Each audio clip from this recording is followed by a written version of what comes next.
this panel is to give you some advice on how to interact with different members of the print media and also the online written media, so the blog network, newspapers, things of that nature. I'll go ahead and introduce our panelists. On your far left you have Mr. Bryan Childs, who writes for 9bullets.net, Julie Garisto from TBT, Brian Bauer from the Tampa Tribune, and like 5 other media outlets, I think. Leilani Pope from Creative Loafing, and Jason Green from WednesdayMusic.com. Your moderator for this panel is Mr. Jordan Appelt, who is the Marketing and Promotions Director for Creative Loafing. Enjoy. Good morning, everybody. Thanks for coming out. Thank you to Hampton for putting on Homemade, 3rd annual Homemade Music Symposium. Hey. We appreciate you coming out this early. We know it's hard for musicians, artists in general.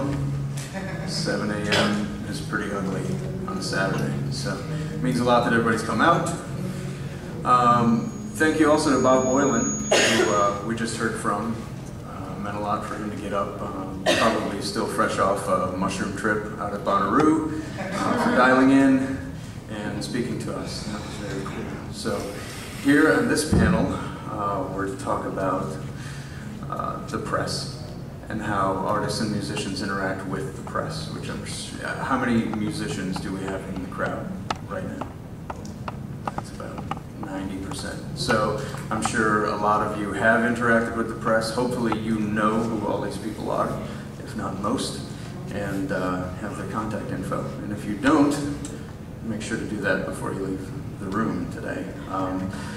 We just heard who these people are, but I'd like to go down the line and kind of hear from everybody individually on how your respective industries have changed, specifically over the past 2 years. So if we could maybe start with Brian and in the case of the blog, maybe briefly talk about how in the past 2 years how blogging has changed and how you see that affecting music writing. The biggest change in blogging has been the attack of the RIAA and ASCAP upon us. So, like 3 years ago, I would write about the Black Keys and not think anything about it. Now, I have to focus more on smaller musicians just to avoid getting sued on a daily basis, basically. So we're looking, at 9 Bullets, we're basically looking for unsigned musicians or tiny label bands to write about, so we don't have to write about the bigger acts. Other than that, blogging's a big mystery to everyone, including the people doing it. Anybody who can register a URL and throw up a WordPress install, you've got a blog. From there, what happens with it, it's changing constantly. Clarify, you would get sued if you write about a major band? Because the internet and blogging in general is so new, the record industry doesn't have a grasp on how to interact with us. 3 years ago, they tried to work with us. Now, on one hand, the PR people want to work with bloggers, and they'll give you tracks cleared for posting. So then you post that track, and then the enforcement end comes back with a DMCA notice. So they're suing you for posting the track, but not for what you write about. To clarify, nobody's actively, I'm not gotten sued, but okay. 2 years ago my whole site got shut down because I was given permission to post 3 Black Keys tracks. I used them specifically, and the enforcement arm never got the memo, or just doesn't care, is what it boils down to. And so then my host just pulled the plug on the whole site. That's how it's playing. Julie, what about you? Well, it's actually had a more positive impact on my objectives. I'm a local music writer, so it's given a larger arena for covering local bands in the St. Petersburg Times TBT, because a lot of local music news doesn't make it to print. So now that we have our blog called Soundcheck, which you can access a link to it by way of tbt.com, I believe, and that gives me a chance to review a local show. It gives me a chance to write about any news, anything noteworthy about a local band that otherwise wouldn't get into the paper. So if you're in a local band and say you're doing a charity event, or if you have a CD release, you could submit it to me for a blog, and it wouldn't get into print, but you would get out there, and that would be good for you, get you some exposure. Ryan? We're in the position of having both a print publication with a newspaper and a website at tvo.com and tvoextra.com. And I think the biggest change in the past couple of years has been with social media and kind of putting the tools into the hands of the artists. So where the old way would be you would write up a release about some shows you have coming up, or a venue would send a list of upcoming local shows, and we'd pour through them, we'd have someone type them into the database and run the listings in the Friday Extra. Now it's actually, if you have the time and the effort to put into, posting your own shows, I mean, you can go onto our site and add your own listings that people will find, when they're looking for stuff to do. So I think the biggest thing that's happened in the past couple of years is kind of put more of the control in the hands of the artists and the bands, which is, can be a good thing if you're proactive enough. The internet kind of opens you up to obviously a new audience. Our internet audience, we have obviously the print edition of the paper and the internet, and I've found that a lot of people who read the paper don't visit the website.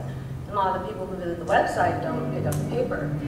So they're kind of a different audience, so you're kind of opening yourself up to a whole new audience and exposing that new audience to the local scene. Just expounding upon what Julie said about stuff that doesn't make it into print.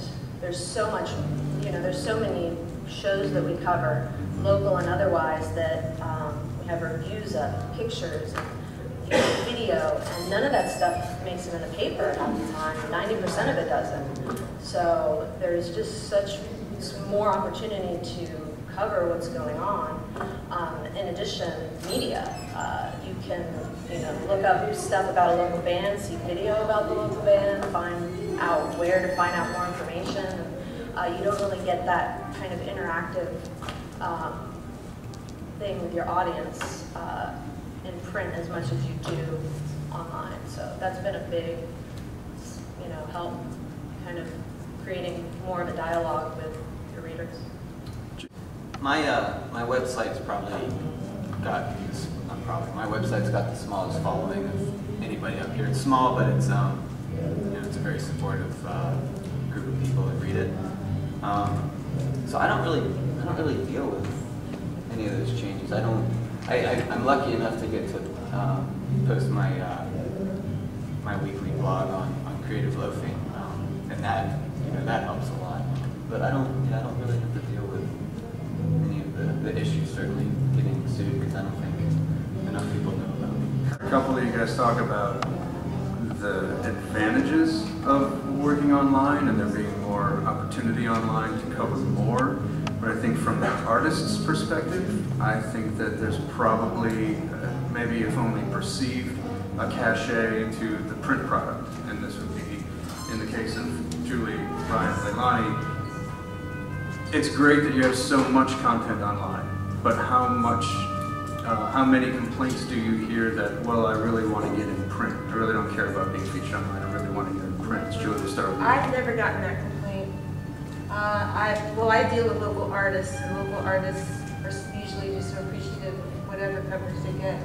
But I do ask, they're very eager to find out when they're going to be in print, if they're going to be in print.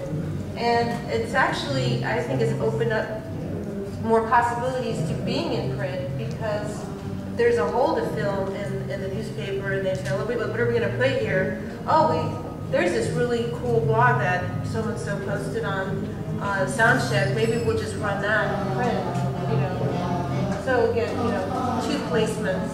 So I really, I can't say that there's been any negative to that for me. Ryan? I have to agree with Julie. I think there was something to be said, in the past, and I mean there still is, about being run in print because it's tangible and you're in there and you can cut it out and send it to your grandma, and you know, it's still, I mean, even now, you know, as a writer, when I have a byline in the paper, there's still something about it that's really cool, you know. But I think the thing that print affords the most is kind of an isolated exposure, where if you're run, you know, as a feature review or something in the paper, you don't have that much company in that particular issue, where online it's a little more challenging because, you know, there's so much content that's being updated so often. You know, I mean, it's like we go OCD trying to keep everything fresh and new, that, you know, you might be the lead story on our site, and then 2 hours later, you know, it's going to get bumped down, you know, only because there is so much content, and we do have such a large, you know, local scene. So, you know, I think nobody really, I think people are happy when they get run in the paper, but I don't think it's as important as it used to be. Once again, expounding on what Julie said, we do take stuff from the site and put it in the paper. And I try and get local stuff in the paper as much as possible when that happens. If there's some, you know, if there's somebody who wrote a local review about the human condition, I'm going to run that review in the paper. A CD review, we haven't run so much concert reviews in the paper, but for the most part, I haven't gotten any negative feedback at all, really, from the local scene. They're just they're just happy to, you know, be featured in some way. Let's go back to, I guess, online content. I'd like to hear about maybe what the artists and the musicians can do to kind of meet you guys halfway. I think we can start with you and work our way back down. What could the artists do to help you help them, as they say?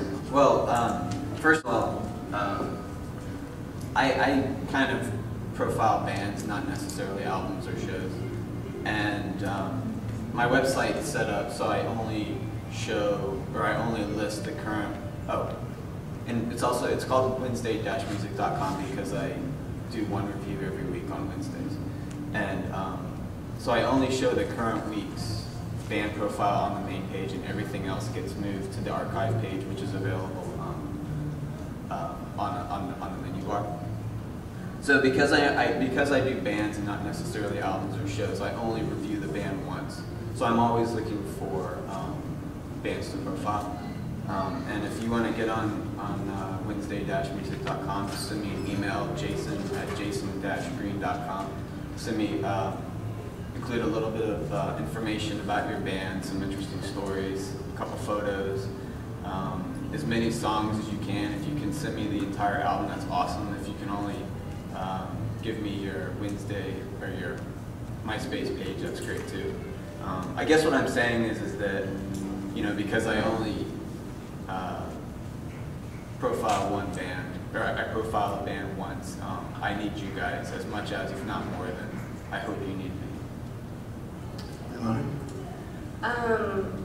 Make sure you get your information to me on time, or to the media outlets on time. You can find out what their deadlines are, for sure. We're a weekly paper, so you probably want to get your stuff into us earlier. If you have, like, your band schedule for the next month, if you have it all laid out, send it to me. I'm going to put it up somewhere on our music calendar if I get it. I get a lot of stuff too late for it to make it to print, and I've been making an effort now to get all of the week stuff in. Even if I don't write something specifically about it, I am publishing information about what shows are going on throughout the week. So if you get that information to me on time, which if our paper prints on Tuesdays, so it runs Thursdays to Wednesdays. So if your show is taking place on, you know, between Thursday and Wednesday, you need to get it to me the week before that, pretty much. The week before that Thursday, between that Thursday and that, this is confusing, isn't it? 7 to 10 business days in advance, please. Leilani, let me stop you.